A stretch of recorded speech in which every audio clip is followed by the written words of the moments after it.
Hello everyone. As we know, AMU BLLB 2026 का result आ चुका है और अब सबसे बड़ा क्वेश्चन ये है कि कितने मार्क्स पर मेन कैंपस मिलेगा, क्या हमें मेन कैंपस मिलेगा भी या नहीं मिलेगा और कितनी वेटिंग क्लियर हो जाएगी। So let's begin. हम लोग शुरू करते हैं कि कितने मार्क्स पर मेन कैंपस मिलने वाला है या आपकी कितनी रैंक है उस पर मेन कैंपस मिल जाएगा। पहली चीज़, द फर्स्ट वन इज़ कि मेन कैंपस है क्या। हम शुरुआत करते हैं कि what is main campus, what are other campuses. So थोड़ा सा देख लेते हैं। देखिए जनाब, in AMU has 3 campuses when it comes to BLLB. अगर हम बीएलएलबी की बात करते हैं, सो एएमयू के पास में 3 कैंपसेस हैं जहां पर बीएलएलबी की पढ़ाई होती है। First one is Aligarh. Aligarh जिसको मेन कैंपस कहा जाता है, जो कि अलीगढ़ उत्तर प्रदेश में सिचुएटेड है। And second one is Murshidabad. Murshidabad Murshidabad कहाँ पर है? वेस्ट बंगाल में है। And the third one is Malappuram. Malappuram Malappuram कहाँ पर है? Malappuram is in Kerala. तो ये कहाँ पर है? ये है केरला में एंड ये है वेस्ट बंगाल में and this one is Uttar Pradesh, UP. ठीक है, एएमयू में 3 कैंपसेस हैं। अगर हम नंबर ऑफ सीट्स की बात करें, सबसे पहले हम लोग नंबर ऑफ सीट्स देख लेते हैं कि एएमयू में है कितनी एक्चुअल में बीएलएलबी में। सो जनाब, अगर हम बीएलएलबी की बात करें, एक्चुअल में एएमयू के पास में 264 सीट्स हैं। ठीक है, जैसे कि यहाँ पर मैट्रिक्स आपको दिखाई देगी। यहाँ पर अगर आप गौर करते हैं, सो एएमयू हैज़ 240 सीट्स। देखिए यहाँ पर है, टोटल कितनी है? 264, I am sorry, 264 total seats हैं हमारे पास में। कितनी है सर? 264 जो सीट्स हैं वो बीएलएलबी के लिए है। लेकिन इसकी कुछ खास बात है और वो ये है कि ये सीट्स का डिवीज़न है। अगर हम 120 की बात करें तो ये मेन कैंपस के लिए है। अगर हम 60 की बात करें तो ये दोनों 60-60 अदर कैंपसेस हैं। ठीक है, यानी कि 120 मेन कैंपस में सीट्स हैं एंड जो 60-60 हैं वो अदर कैंपसेस हैं। लेकिन सर यहाँ पर तो 264 लिखा है। अभी तो सिर्फ और सिर्फ कितना हुआ है? यहाँ पर है हमारे पास में अभी तो 240 है। जो रिमेनिंग 24 सीट्स हैं that is for self finance. ये हैं सेल्फ फाइनेंस मोड के लिए, सेल्फ फाइनेंस। ठीक है, सेल्फ फाइनेंस। सर ये सेल्फ फाइनेंस क्या होता है? सेल्फ फाइनेंस ये है कि आपको एक्स्ट्रा फ़ी पेमेंट करनी पड़ती है। आपको क्या करना पड़ता है? आपको सर सेल्फ फाइनेंस के लिए एक्स्ट्रा फ़ी देनी पड़ती है एएमयू को, एक्स्ट्रा फ़ी पेमेंट। ठीक है, आपको एक्स्ट्रा फ़ी पेमेंट ऑलमोस्ट 1 लाख प्लस है। 1 लाख प्लस में जो है वो आपका एडमिशन होता है। जो डिग्री है उस पर आपका रेगुलर सेल्फ फाइनेंस ऐसा कुछ नहीं लिख कर आता है। जैसे और लोगों की पढ़ाई चलती है वैसे ही सभी लोगों के साथ में आप लोगों की डिग्री आती है। ठीक है, अच्छा अगर हम यहाँ की बात करें, सो 2025 तक यहाँ पर भी सेल्फ फाइनेंस की सीट थी, यानी कि मुर्शिदाबाद में। देखिए हम क्या बात कर रहे थे सर? 264 सीट्स की हम बात कर रहे थे। सो अगर हम 264 सीट्स को हम फर्दर डिवीज़न करें, सो होता ये है कि जो 120 सीट्स हैं वो मेन कैंपस पर हैं, 60 सीट्स जो हैं वो मुर्शिदाबाद हैं एंड जो 60 सीट्स हैं वो है मल्लापुरम। अच्छा, एडिशनल यहाँ पर 24 सीट्स और भी हैं जो कि सेल्फ फाइनेंस में हैं, जो हैं सेल्फ फाइनेंस में। यहाँ पर self finance, sir self finance की फ़ी कितनी है? सेल्फ फाइनेंस की फ़ी है 1 लाख प्लस फ़ी है। आपको 5 साल तक के लिए, आई मीन हर साल आपको फ़ी पेमेंट करनी पड़ेगी। वो थोड़ा वेरी करती है। जनरल फ़ी ऑलमोस्ट 15,000 रुपीज़ है पर ईयर की। ठीक है, बाकी इसमें हॉस्टल भी इंक्लूडेड होता है, मतलब आपको हॉस्टल मिलता है सेल्फ फाइनेंस में। तो हमने ये चीज़ देखी कि सर अगर हम बात करते हैं मेन कैंपस पे, तो जनाब मेन कैंपस पे कितनी सीट्स हो गई? 4 एंड 4 एंड 1, यानी कि 144 seats are in main campus. ठीक है, बाकी 60 जो है वो मुर्शिदाबाद में है एंड 60 जो है वो मल्लापुरम में है। तो चलिए, अगर हम कैटेगरी वाइज इनको फर्दर डिवीज़न करें तो कैटेगरी वाइज क्या है? देखिए जो बीसी जिसको ओबीसी कहते हैं उसमें 12 सीट्स हैं। अगर हम पीएच कैटेगरी की बात करें उसमें भी 12 हैं। डीएस कैटेगरी की बात करें उसमें 10 है। सीई कैटेगरी यानी कि चाइल्ड ऑफ एम्प्लॉय, जिनके फादर या मदर यहाँ पर वर्क करते हैं एएमयू में। ठीक है, अच्छा सीए चाइल्ड ऑफ एलुमनी, यानी कि जिनके फादर या मदर यहाँ से पढ़कर जा चुके हैं, उनके लिए 10 सीट्स रिजर्व हैं। एससी के लिए 2 सीट्स हैं, एसटी के लिए 2 सीट्स हैं एंड एनसी की अगर हम बात करते हैं तो एनसी में भी, एनसीसी जिसको कहा जाता है, उसमें भी 2 सीट्स रिजर्व हैं। इन टोटल को मिलाकर बनती हैं 264 सीट्स। पहले देखिए, हमें मेन कैंपस मिलेगा या नहीं मिलेगा उसको समझने से पहले एटलीस्ट हमें ये तो पता होना चाहिए ना कि सीट्स हैं कितनी और कैसे डिवीज़न किया गया है सीट्स का, तभी तो हम जान पाएंगे इस चीज़ को। ठीक है, तो हमने ये चीज़ देखी। इन सभी को अगर आप टोटल करते हैं तो ये बनते हैं 60 सीट्स। इसका मतलब ये होता है कि जो 120 सीट्स हैं, ठीक है, ये जो 120 या 264 सीट्स हैं, इसमें से 60 सीट्स तो सिर्फ और सिर्फ रिजर्वेशन कैटेगरी में ही रिजर्व की गई हैं।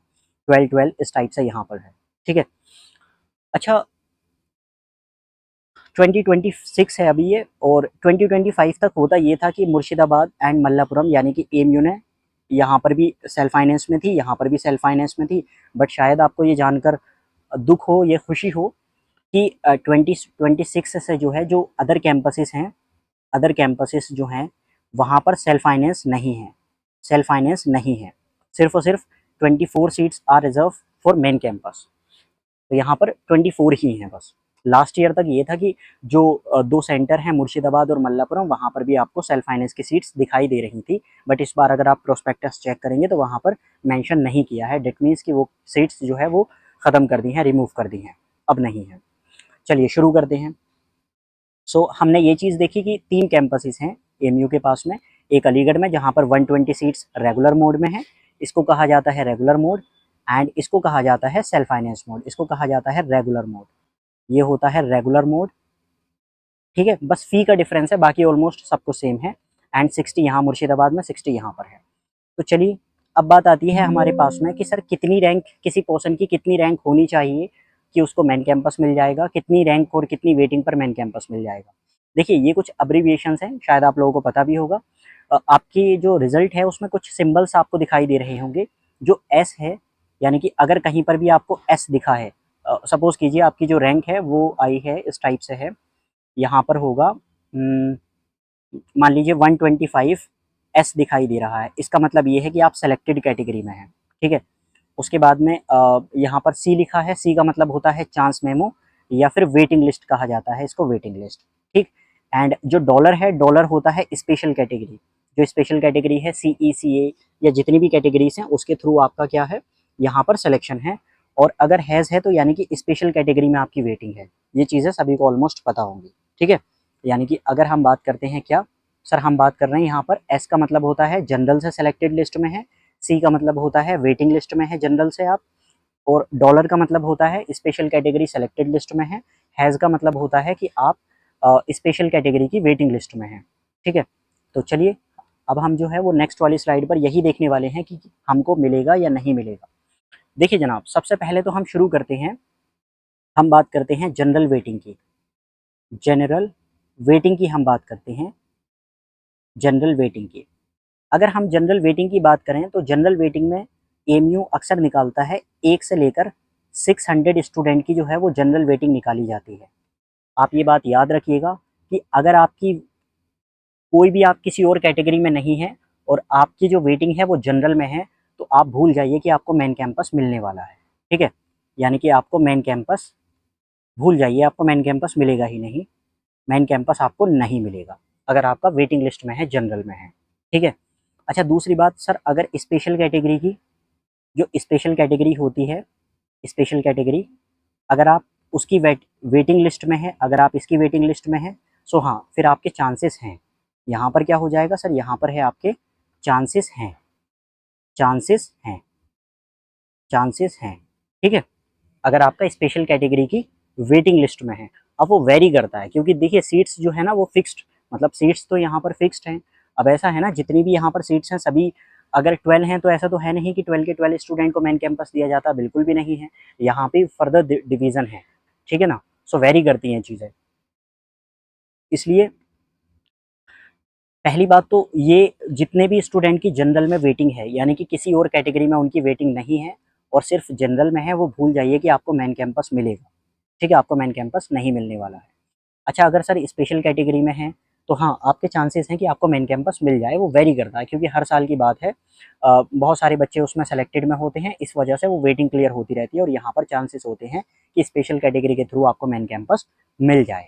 ठीक है, चलिए अच्छा सर एक बात बताइए, कितने वेटिंग, आई मीन कितनी रैंक तक मेन कैंपस मिलेगा और कितनी वेटिंग तक मिलेगा। अब आते हैं हम लोग, यहाँ पर जो लोचा है वो इंटरनल और एक्सटर्नल का है। देखिए सबसे पहले हम बात कर रहे हैं सेलेक्टेड लिस्ट की। अभी हम बात करते हैं सेलेक्टेड लिस्ट की। सेलेक्टेड लिस्ट में क्या है, यहाँ हम इंटरनल की बात करेंगे, यहाँ पर हम एक्सटर्नल की बात करेंगे। हम लास्ट ईयर का ट्रेंड देखते हैं 2025 का, यानी कि 2025 में ऐसा हुआ था कि जितने भी स्टूडेंट की मतलब 170 रैंक थी उनको मेन कैंपस मिल गया था। मतलब क्या है सर, जो इंटरनल है कोई पोर्शन जिसकी 170 147 रैंक थी, वो एक्चुअल में अली फाउंडेशन से ही था वो लड़का, सैफ, मोहम्मद सैफ नेम है उनका, उनको मेन कैंपस मिल गया था because he was an internal student. Main campus मिला था 147। तो सर अगर हम बात करते हैं 2026 में, तो यहाँ पर क्या चांसेस हैं। देखिए आप मानकर चलिए, अगर आपकी रैंक 150 तक रैंक है, अगर आपकी क्या है रैंक 150 तक है और आप इंटरनल कैटेगरी में फॉल करते हैं, इसका मतलब ये है कि आपके मेन कैंपस मिलने के चांसेस हैं। ठीक है, थर्ड लिस्ट तक या लास्ट तक आपके चांसेस हैं अगर 150 रैंक तक होता है और कोई बहुत ज़्यादा गड़बड़ी नहीं होती है। गड़बड़ी का मतलब ये है कि बहुत ज़्यादा चीज़ें वेरी नहीं करती हैं, क्योंकि देखिए ये जो चीज़ें हैं ना वो डिपेंड करती हैं स्टूडेंट पर। आई मीन बहुत सारे बच्चे हैं जो एमयू छोड़कर जामिया चले जाते हैं, बहुत से बच्चे ऐसे हैं जो जिनका एनएलयू हो जाता है वो वहाँ पर चले जाते हैं, या डिफरेंट डिफरेंट कोर्सेज में चले जाते हैं। कुछ लोग बीए में ले लेते हैं एडमिशन, कुछ लोग बीएफएल में, कुछ लोग इंजीनियरिंग में, डिपेंड करता है, तो वेरी करता है। बट जनरली ऐसा देखा गया है अभी तक पिछले 4-5 साल का ट्रेंड कि जितने भी स्टूडेंट की 150 तक इंटरनल होकर अगर वो सेलेक्टेड लिस्ट में रैंक है उनकी, तो उनको मेन कैंपस मिलने के चांसेस होते हैं। अच्छा सर, व्हाट अबाउट एक्सटर्नल। देखिए एक्सटर्नल की हम बात करें तो लास्ट ईयर का हमारे पास में डेटा है कि जितने बच्चों की 80 तक रैंक थी, क्या बात कर रहे हैं हम, टिल 80, टिल 80, ठीक है, यानी कि टिल 80 तक जितने भी बच्चों की रैंक थी उनको मेन कैंपस मिल गया था एज एन एक्सटर्नल होकर मेन कैंपस। ये लास्ट ईयर की बात कर रहे हैं। तो सर इस बार क्या चांसेस हैं, आप मान लीजिए 10 इसको ऐड कर सकते हैं। इसका मतलब ये है कि आपकी 90 या 100 तक अगर आपकी रैंक है तो आपको चांसेस हैं कि मेन कैंपस मिल जाए। बाकी आपके लक के ऊपर डिपेंड करता है, तो ये रैंक के ऊपर है। अगर आप एज एन एक्सटर्नल पर्सन हैं और आपकी रैंक जो है वो 90 और 100 के अंडर में आती है या 80 से कम, लास्ट ईयर का ये ट्रेंड था, इस बार हम 10 इंक्रीज करके मान के चलते हैं। लास्ट ईयर 147 तक मेन कैंपस मिल गया था इंटरनल को, इस बार हम 150 तक मानकर चलते हैं। क्योंकि देखिए ये सब कुछ जो डिपेंड करता है वो स्टूडेंट पर ही करता है। बहुत सारे बच्चे जामिया चले जाते हैं, बहुत सारे बच्चे अदर कैंपसेस चले जाते हैं, आई मीन एनएलयू वगैरह चले जाते हैं, तो इस वजह से जो है ना वो चीज़ें हैं। अच्छा फिर यहाँ पर एक बार और मैं बता देता हूँ, जितने भी बच्चे हैं वेटिंग लिस्ट, जो भी बच्चे हैं वेटिंग लिस्ट में है, जिनका नेम वेटिंग लिस्ट में है जनरल में, जनरल वेटिंग लिस्ट मतलब किसी भी स्पेशल कैटेगरी की वेटिंग लिस्ट में वो नहीं है, तो वो भूल जाइए कि आपको मेन कैंपस नहीं मिलेगा। इसका मतलब ये है कि आपको मेन कैंपस नहीं मिलेगा, नहीं मिलेगा आपको। ठीक है, एक चीज़ और है, अगर आप चाहें तो आपको सेल्फ फाइनेंस में मिल जाएगा एडमिशन, है ना। मतलब सेल्फ फाइनेंस में जो हमने कहा 24 सीट्स में। लास्ट ईयर क्या था सर, लास्ट ईयर ये था कि 10 वेटिंग तक जिस भी पर्सन की 10 वेटिंग आई थी एज एन एक्सटर्नल होकर या इंटरनल होकर, 10 वेटिंग, सो 10 वेटिंग तक क्या है, मेन 10 वेटिंग तक, आई मीन जाहिर सी बात है क्योंकि जितनी भी सेल्फ फाइनेंस की सीट्स है वो सिर्फ और सिर्फ मेन कैंपस में है। सो सेल्फ फाइनेंस, आपको सेल्फ फाइनेंस के थ्रू मेन कैंपस मिल जाएगा अगर आपकी 10 वेटिंग तक है तो। सर अगर मेरी वेटिंग है 50, अगर मेरी वेटिंग है 60, अगर मेरी वेटिंग है 70, बिल्कुल नहीं, भूल जाइए, इसमें मेन कैंपस आपको नहीं मिलेगा। ये लास्ट ईयर के बेसिस पे हम लोग बता रहे हैं कि 10 वेटिंग तक लास्ट ईयर मिला था, तो इस बार भी चांसेस है 10 वेटिंग तक जनरली मिल जाएगा। ठीक है। अच्छा सर वेटिंग कितनी क्लियर होगी, वेटिंग की आप बात करते हैं, जनरल वेटिंग। तो ये चीज़ हमने देख ली कि मेन कैंपस कहाँ तक मिलता है या कहाँ तक नहीं मिलता है। एक बार ब्रीफली मैं बता देता हूँ क्या, कि अगर आप इंटरनल हैं और आपकी रैंक है 150, ठीक है, 150 तक आपकी रैंक है, 150 तक रैंक है, या एक सेकेंड मुझे इसको, यहाँ पर अगर आपकी 150 तक रैंक है तो आपको मेन कैंपस मिल जाएगा। अगर आप एक्सटर्नल हैं और आपकी रैंक है 90, 90 तक मानते हैं क्योंकि लास्ट ईयर 80 था, तो अगर आपकी रैंक है 80 90 तक तो आपको मेन कैंपस मिल जाएगा। ये 150 तक मेन कैंपस है, मेन कैंपस, ठीक। एंड सिमिलरली यहाँ पर भी जो है वो मेन कैंपस हो जाएगा एज एन एक्सटर्नल के लिए, मेन कैंपस हो जाएगा। ओके।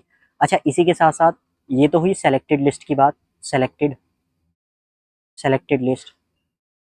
वेटिंग की बात करते हैं, वेटिंग की हम, वेटिंग में तो मिलता ही नहीं है, तो सर कहाँ तक मिलेगा। अगर आपकी 10 वेटिंग है, अगर आपकी क्या है सर 10 या जनरली हम 15 तक वेटिंग तक ले लेते हैं इसको, अगर आपका नेम चांस मेमो में है तो आपको क्या है, आपको मेन कैंपस मिल जाएगा। किसके थ्रू मिल जाएगा? सेल्फ फाइनेंस के थ्रू। मेन कैंपस यानी कि अलीगढ़ मिल जाएगा आपको। यहाँ इंटरनल एक्सटर्नल नहीं चलता है, मेन कैंपस मिल जाएगा आपको, एंड वो भी किसके? सेल्फ फाइनेंस के थ्रू। सेल्फ फाइनेंस के थ्रू, ठीक है, सेल्फ फाइनेंस के थ्रू मिल जाएगा आपको। अच्छा सर, जनरली बता दीजिए वेटिंग होगी कितनी? मुझे मेन कैंपस जाना ही नहीं है सर, मैं तो कहाँ पर जा सकता हूँ? मैं मुर्शिदाबाद भी जा सकता हूँ और मैं मल्लापुरम भी जा सकता हूँ, तो मुझे तो जाना ही नहीं है। आप मुझे ये बता दीजिए कहाँ तक।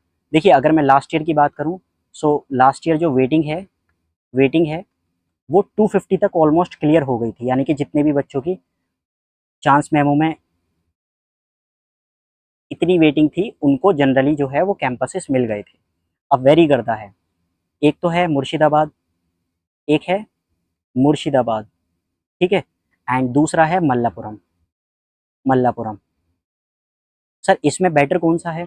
देखिए अब से 3 से 4 साल पहले तक एक मिथ था, आप कहिए उस चीज़ को, कि मल्लापुरम को लोग जो है ना वो चॉइस पे रखते थे। उसके वो एक र्यूमर फैला हुआ था, इस वजह से थोड़ी सी चीज़ थी, बट अगर आप फिलहाल का ट्रेंड देखेंगे तो होता ये है कि मुर्शिदाबाद को लोग प्रेफरेंस देते हैं। If you are from north India, मतलब आप नॉर्थ इंडिया से हैं, चाहे उत्तर प्रदेश, बिहार, हरियाणा, दिल्ली, पंजाब, या जितने भी डिस्ट्रिक्ट हैं, तो मेरा भी सजेशन ये है कि आपको मुर्शिदाबाद चूज़ करना चाहिए। मुर्शिदाबाद जो है वो कोलकाता से ऑलमोस्ट 150 किलोमीटर है, तो आप इजीली घर पे आप जा सकते हैं। अगर आप बिहार से हैं तो ज़ाहिर सी बात है फिर आप मुर्शिदाबाद जाओ, आप मल्लापुरम के चक्कर में मत पड़ो। एक चीज़ और है, वेरी करती हैं चीज़ें, एक और है, और वो ये है कि अगर आपकी फाइनेंशियल कंडीशन बहुत अच्छी नहीं है तो डोंट गो मल्लापुरम, आपको वहाँ जाने की ज़रूरत नहीं है। एक हिल स्टेशन पे मल्लापुरम का बना हुआ है। मैं देखिए किसी चीज़ की बुराई नहीं कर रहा हूँ, बट मैं आपके बजट के हिसाब से बता रहा हूँ चीज़ें, क्योंकि बात ये है मल्लापुरम में थोड़ा-सा जो डाइनिंग का चार्ज है वो भी ज़्यादा है as compare to Murshidabad, almost वैसे सेम ही है। लेकिन यहाँ आपका जो एक्सपेंडिचर है वो ज़्यादा आ जाएगा, अगर आपको चॉइस ही करना है दोनों में। बाकी एक वीडियो और बहुत अच्छे से डीपली हम लोग बना देंगे इसमें, अगर आप लोग चाहते हैं तो, कि कौन-सा बेटर है, which one is better, Murshidabad और मल्लापुरम। सो मेरे सजेशन में तो आपको मुर्शिदाबाद चूज़ करना चाहिए। अभी हाल-फिलहाल में न्यू हॉस्टल बना है, सो ईज़ी। सो किसी भी स्टूडेंट की अगर जनरल में वेटिंग है, 250 तक वेटिंग है, वो मानकर चले कि आपको दोनों में से कोई ना कोई जो कैंपस है वो मिल जाएगा, डोंट वरी अबाउट इट, ठीक है ना? लेकिन सर होता ये है कि वेटिंग तो 600 तक दी है, हाँ 600 तक दी है, बट वो क्लियर होने वाली नहीं है, क्योंकि अब लोग मुर्शिदाबाद भी चले जाते हैं, मल्लापुरम भी चले जाते हैं। बाकी Murshidabad is better than if you are from UP, Uttar Pradesh, और बाकी नॉर्थ वाले पार्ट से हैं आप, बिहार से भी हैं तब भी, ये जो है आपके लिए काफ़ी बढ़िया रहेगा, क्योंकि वहाँ पर जो ट्रांसपोर्टेशन है वो बहुत अच्छा है। आप आराम से सीधा बैंगलोर जाइए, कोलकाता जाइए, आई एम सॉरी, आप आराम से कोलकाता जाइए और वहाँ से कहीं के लिए भी आपको ट्रेन मिल जाएगी। चाहे आप दिल्ली जाना चाहते हैं, बिहार जाना चाहते हैं, कहीं भी जाइए, साउथ जाना चाहते हैं। मल्लापुरम में थोड़ी-सी प्रॉब्लम पड़ती है आपको, अ, अराउंड 200-300 किलोमीटर जाना पड़ता है पहाड़ों में, हिल स्टेशन में, उसके बाद जाकर कहीं आपको ट्रेन का मतलब सफ़र करना पड़ता है। और वैसे भी हिल स्टेशन पर है तो 5-6 बजे के बाद में सब कुछ बंद हो जाता है। बहुत ज़्यादा अच्छी कंडीशन है नहीं मल्लापुरम की फ़िलहाल के लिए। सो यही था, हमने देख लिया कि जो रैंक है, अगर आपकी रैंक एज़ एन एक्सटर्नल होकर 90 और 100 तक है तो आप मानकर चलिए कि आपको मेन कैंपस मिल जाएगा। अगर आपकी इंटरनल होकर 150 तक रैंक है, आप मानकर चलिए आपको मेन कैंपस मिल जाएगा। थर्ड वाली लिस्ट तक की हम बात कर रहे हैं। अगर आपकी वेटिंग है 10 और 15 तक वेटिंग है तो आप मानकर चलिए कि आपको सेल्फ फाइनेंस के थ्रू मेन कैंपस मिल जाएगा। अगर आपकी वेटिंग 250 है तो आप मानकर चलिए कि आपको जो है वो क्या मिल जाएगा, आई मीन दोनों कैंपसेस मिल जाएंगे आपको, ठीक है ना? तो ये थोड़ा सा ट्रेंड था।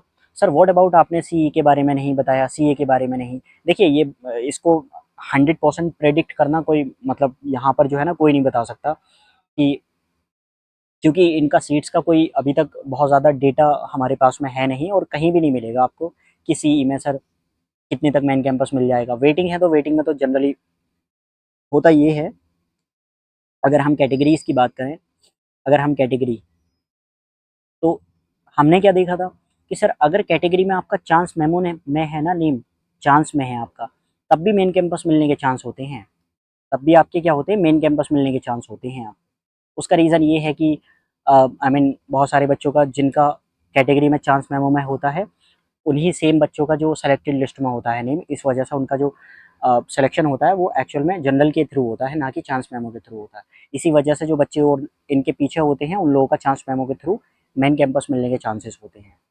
ठीक है ना? सो इस वीडियो में यहीं तक था। बाकी अगर किसी के भी कोई भी डाउट हैं, जैसे ही काउंसलिंग स्टार्ट होगी उसके ऊपर भी हम लोग देखेंगे कैसे काउंसलिंग आपको करनी है, कैसे सेंटर को चूज़ करना है, ये बहुत इंपॉर्टेंट चीज़ है। अगर आपको सिर्फ़ और सिर्फ़ अलीगढ़ ही चाहिए तो आप मुर्शिदाबाद मल्लापुरम चूज़ करने की आपको कोई ज़रूरत नहीं है, क्योंकि आपका लिस्ट में नेम आ गया, जो कि मैंने पहले वाली वीडियो में भी कहा था, और आपने फ़ी पेमेंट नहीं की तो वो 100% श्योर है कि आपको फिर चांस नहीं मिलता है दोबारा रीअपीयर होने का काउंसलिंग के वक़्त। ठीक है ना? तो इसलिए बहुत समझदारी के साथ में आपको चूज़ करना है। अगर आपको मुर्शिदाबाद मल्लापुरम नहीं जाना है, so don't choose while counselling. ठीक है ना? बाकी और भी हम देखेंगे। बहुत बहुत शुक्रिया। Thank you so